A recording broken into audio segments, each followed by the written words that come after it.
We're all about turning a crappy situation into something positive. $250,000 of credit I card debt. still remember the day when no one turned up. Throw it in the garbage and start from scratch. I could give myself a chance, so I started something. I mean, I think that counts as from poop to gold. Welcome back to From Poop to Gold. I'm Benton Crane, your co-host, and today I'm joined by Alex Bean, co-founder of Divvy and chief business officer of Divvy. Welcome to the podcast, Alex. It's great to have you. Yeah, thanks, Benton. Excited to be here. Tell us a little bit about your early life. What led you up to becoming an entrepreneur? Yeah, so I grew up in Seattle, literally in Redmond, Microsoft country. Yep. Back when it was cow pastures. So born in the 80s. Watched a lot of, entrepreneurs come through the area, but really it's a family thing. So my great grandpa moved up to Seattle and started drugstores. And then my grandpa started his own companies. My dad is an entrepreneur. My older brothers are. In high school, I couldn't get a job or didn't get jobs that were for hourly rate. It was always like start your own business. So, did a bunch of stuff. A lot of it failed, but yeah. So I've always kind of been an entrepreneur and lucky to be doing it for real. It runs deep in your blood. It does. It does. Okay, so tell us about your entrepreneurial journey. Is Divvy your first company? It's actually my first company starting from scratch. This is probably my fourth company coming in early, meaning first 10 employees, kind of under $1 million type thing and growing it from there. But it's the first time from scratch and being a co-founder. Awesome. Now, tell us how the idea for Divvy came together. Yeah, so Blake, my partner, Blake Murray, he is the CEO and co-founder of Divvy. We actually both grew up in Seattle, so we've known each other for a long time. I was building custom software. I was with a company that we outsourced development for custom software. So we did a lot of app development. And Blake had this idea, and it's funny because Venmo is like the most powerful thing on the planet at the time. We were talking about this, and he was kind of like, well, Venmo can't do what I want it to do. I'm like, okay, well, what do you want to do? And he wanted to pay his 8-year-old, allowance money, like $5 for mowing the lawn to, go down and get some candy at the local store. But he's like, my son doesn't have a bank account. So he's like, why can't I be the bank account and divvy it out to my son? Divvy out aspects of my bank account to him. So that was the original thought. That was the genesis. That was the genesis of it. The napkin idea, right? Blake came to my house. It was 2016. It was, I believe, in February. Got down. We went to my basement. And we just started talking about, hold on, well, wait, why doesn't Venmo work? Oh, you don't have a bank account? And in that meeting, we started having the discussion of, well, hold on, this is the same thing we have for businesses. Why can't the business kind of own the bank account and do a better job of divvying out access points to it? And that's where we went. So here at Harmon Brothers, we're Divvy users. Yep. We're your customers. So I've got to take just a second to tell our listeners why this works for us. So, in fact, just before we started the podcast here, our podcast producers, MJ and Emily, were talking about how much they love Divvy because it's made their lives as team members much, much better. So I think to illustrate that, I go back to the way it was before Divvy, where we issue our employees these company cards, and these company cards have some credit limit on them that's determined by, our finance team or the card company or whoever it is, Someone, right? Yeah, the baker behind the door, yeah. Yep. And then these team members go out and they make the purchases that they need to purchase. They go buy the things that they need to purchase, but there is no control or visibility within their own immediate team or from their own immediate manager. Yeah. So, yeah, it's like there wasn't, we wanted to create a Venmo atmosphere for business where they could all have the money they needed to spend and they could see what each other was spending so they could work as a team to meet the goal and stay within budget, but then not have to turn in receipts and do all that back end heavy lifting. So, yeah, that's what we've been trying to enable, and it's going well. Yeah. I want to paint the picture even a little bit more. Going. Yeah, I want to paint the picture. We could spend 20 minutes doing this. Like, if you just want to keep talking about how great Divvy is, let's go. So now my team, the finance department gives them a budget for their project. And so instead of just having this, credit limit on their card where they can just go spend as much as they need to, they now have a budget for that specific project and that specific team. And so as they go out and make the purchases that they need to, it counts against that budget, and their team and their manager of that team gets immediate visibility into how the budget is being spent, how much is left. And it has been a game changer for our project teams to have that type of visibility, and it's allowed us to really rein in our budget controls. So it's been a huge help for us. All right, so now that we've kind of set that stage for the listeners, I want to backtrack a little bit with you, and I want to talk about the journey that it's taken to build this company. Because you guys are a hugely successful company right now, super fast growing. You're kind of a superstar right now. Is that fair? Hey, well, yeah, we'll take it. You know, a thing that we've learned, and part of the journey, is like things are never as good as they seem. So I'm sure a lot of people do look from the outside and say, "Wow, like look at the rocket ship that is Divvy," but that's not what I see. Right? Like we're solving problems every day. You're in the weeds. There's a lot of weeds. There are weeds. We got problems, but yeah, it's going great. We're excited about the growth, and we're going to keep it going.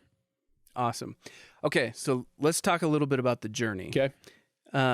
Podcast is called From Poop to Gold. So we're capturing stories about taking a really hard situation and overcoming it and coming out the other side and turning it into gold, right? Yep. Tell us about your poop to gold moment. Okay, and I'll focus, let's talk Divvy. Okay. Like the Divvy poop to gold, and I have some personal stuff we can talk about if we want. So I remember it was a late night, and it was a Monday. No, it wasn't Monday. Sorry, it was later in the week, and we had basically our whole company there, and we're all having this conversation. And the conversation is we have to use physical cards, which for us was like Blake and I thought everything would be Apple Pay. It would all be on the phone. It'd be super slick and easy. And basically, we sat there, we're like, wait a minute, like we can't use physical cards, and we were going to shut the company down. This is like, we can't function like that. It creates this whole sloppy experience and it's not going to work.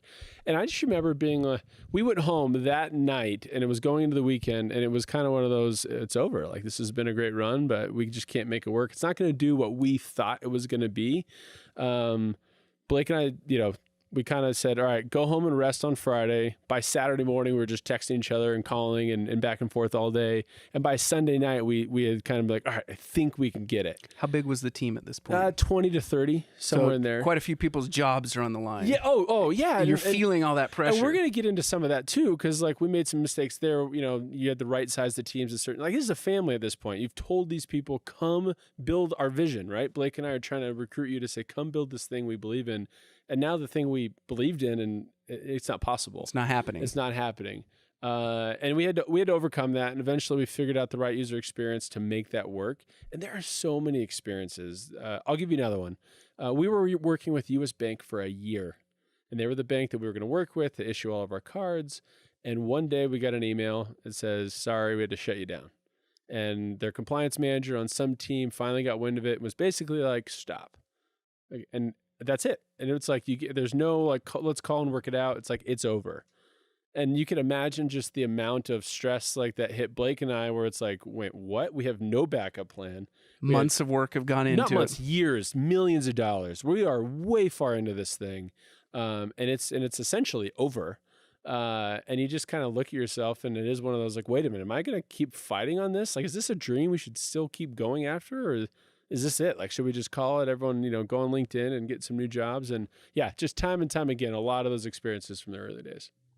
What about a personal poop to gold moment? Poop to gold moment. We were talking before the podcast. So like for a long time, like I'm a sports guy, right? You said you're a Jazz fan. I was super involved with sports like my whole life. It was just a part of like my friends and my social groups and what I did. It's what I practiced. And I played football.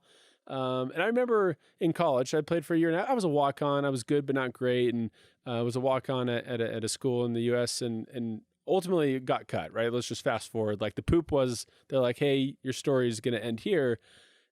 And I remember walking out of like the locker room and be like, my whole life's been this thing. Like this has been part of my identity. It's been the thing I've been most passionate about. It's the thing I was really good at, but now I'm not good enough. I'm at the end of the road. I'm at the end of the road. And, it might sound dramatic because obviously now I look back on it, I'm like, that's ridiculous. It's not the end of the road. But at the time, it's like a lot of things come crashing down. Like the world I had built came crashing down.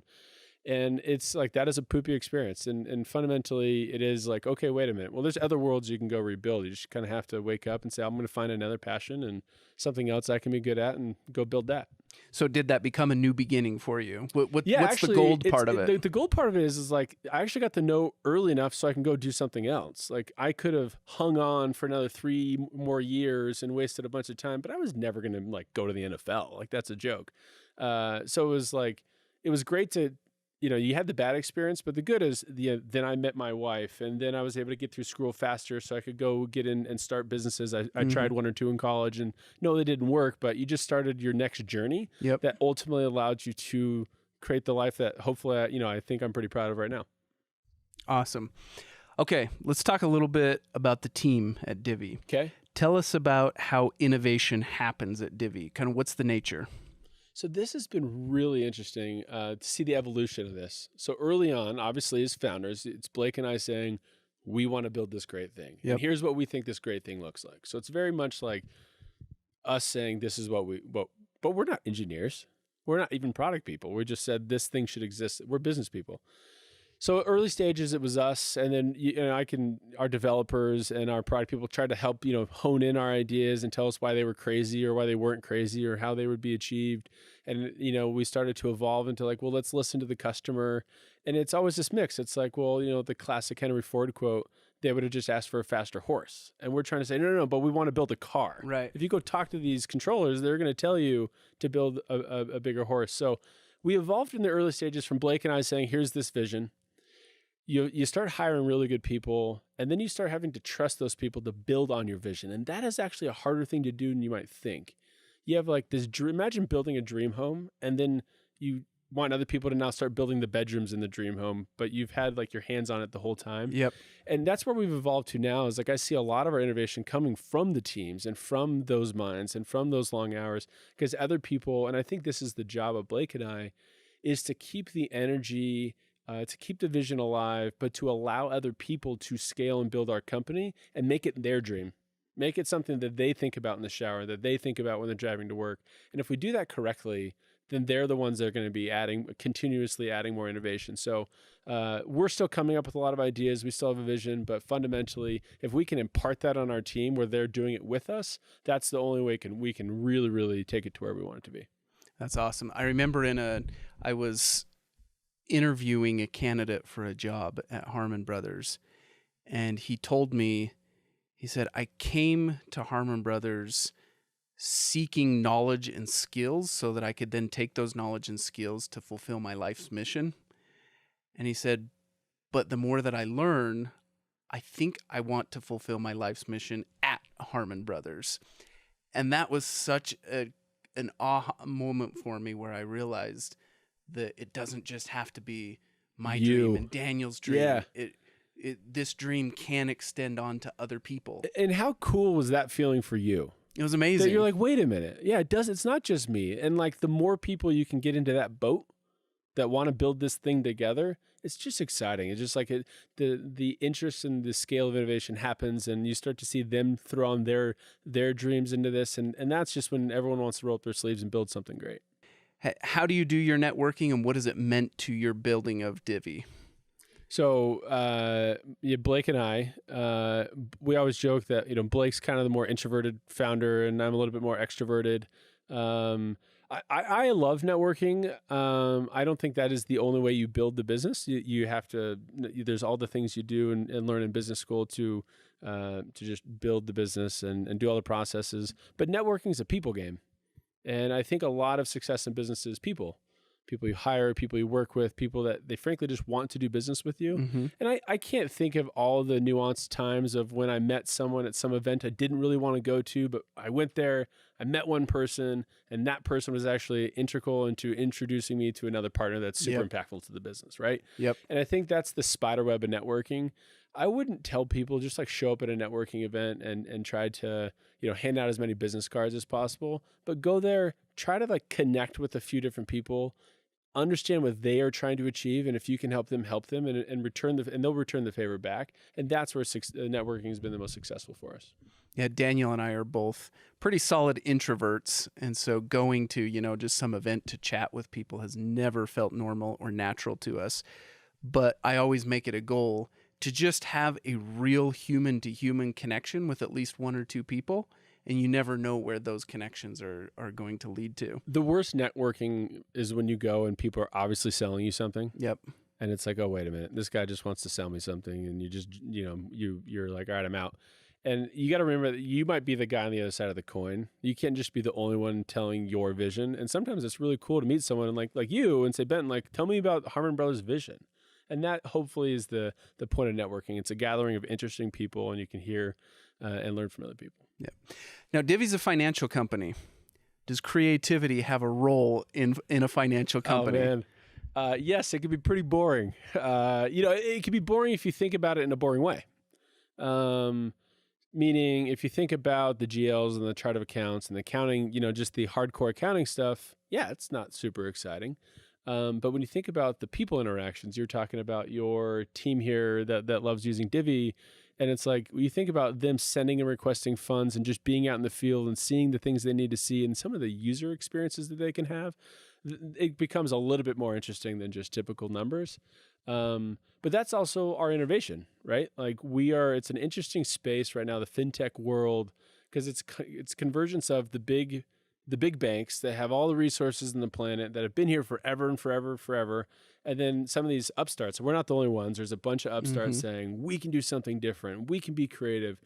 And it's like this mesh of those, meaning it's taking the new start creative ideas and trying to blend that with the old world of just, we've been here for a long time. We have our bank and these are the rules. And it's really daunting, but extremely exciting. And I think something that can be really fun. If you can actually innovate in that space, it's pretty cool. It's pretty rewarding. What's the biggest challenge you're facing right now? What I just said. Getting those worlds to come together. Getting those worlds to come together, right? So our big thing is we always say, like, we don't want to be a bank. We want to work with banks. But banks have regulation. Like, they have a lot of things that are on them that make it difficult for them to build and do certain stuff. A la U.S. Bank saying, sorry, no thanks. Yeah, exactly, right? Like, hey, sorry, that's the rule. You can't get around it. And we're, creatives. Like, you're trying to break the rules. You're trying to think different. And so for us, it's been trying to work into that space of like, oh, your time frame is this. Well, our time frame is different. And the way we want to do it is different. And that is a constant. It's like, think of a rock and it's like water over the rock. Like we have to constantly try to push against them, but they also have to keep us in line, right? They have to make sure that we're following these regulations. Otherwise things can go pretty bad. So that's a lot harder than it sounds. Does the old world, traditional banking, banks. Do they see you guys as a potential partner, or do they see you more as like a threat and a disruptor who's going to screw up the status quo? Yeah, I would say both, if that's a fair way of saying it, meaning I think we can very much be a partner that works with them. But yeah, fundamentally, we are disrupting. Like we and other people, we're not the only ones from different angles trying to do stuff, but we are definitely disrupting and challenge them to think different. So for me, it's kind of like what Tesla's doing in the car space.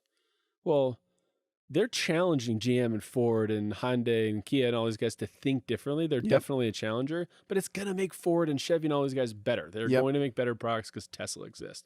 And I think that's how we view ourselves, right? We're not going to replace every bank on the planet, but we do think we can force them to give a better customer experience. And we're going to be we want to be the ones leading the charge to do that. I love it. How can our listeners follow you, Alex? Follow me. It's funny. I'm extroverted in real life, but I'm not really active online. I think my Twitter handle is Alex W. Bean, but again, I'm not like super active there. Not a lot going on there. Yeah, not a lot going on. So would it be better to follow Divvy? I would follow Divvy, and then you've got some really, we've got a lot of people at Divvy that are really active, but go ahead and follow. It's called Divvy. You can go to getdivvy.com to find out more about us, but that's where I'd find out more. Cool. Anything's coming down the pipeline that you'd like to give a little sneak peek to our listeners? I think that here's my analogy. So most of your creatives, right? Most of your entrepreneurs, the people that are out there, I would say that they like Mac more than Microsoft. Let's just use that as a general consensus, even though I'm from Microsoft country and I don't think they're the worst. People love Mac because of this ecosystem that they build. So the watch, the phone, the computer, the hardware and the software, all of it combined. And what Divvy is trying to say is we actually did something similar where the hardware, right, the physical card, and the software, the what goes on that card. And now you're going to start to see us layer in the watch and the phone and some other stuff that allows us to have this ecosystem. And because we own that ecosystem, we can do certain things that you just can't do otherwise. Just like Microsoft cannot do certain things that Apple can because they don't own the ecosystem. So I know that that's vague and I know that that's high level, but we have some pretty exciting stuff coming around the corner. And all of that ecosystem is designed to make it a better experience for the end user, like Emily and MJ, our podcast producers. Yeah, exactly. Right. The nerdy finance guys, but also like anyone who's spending money for their company, that's who we're thinking about constantly. Fantastic. Alex, thank you for coming on the podcast today. I have a little gift for you. I've got a copy of our book, From Poop to Gold, and a little gift bag from our clients. Thank you so much for being here. It's been a great pleasure, and our listeners will be following the success of Divvy. All right. Thank you so much. Make sure to like and share and subscribe. We'll see you on the next one.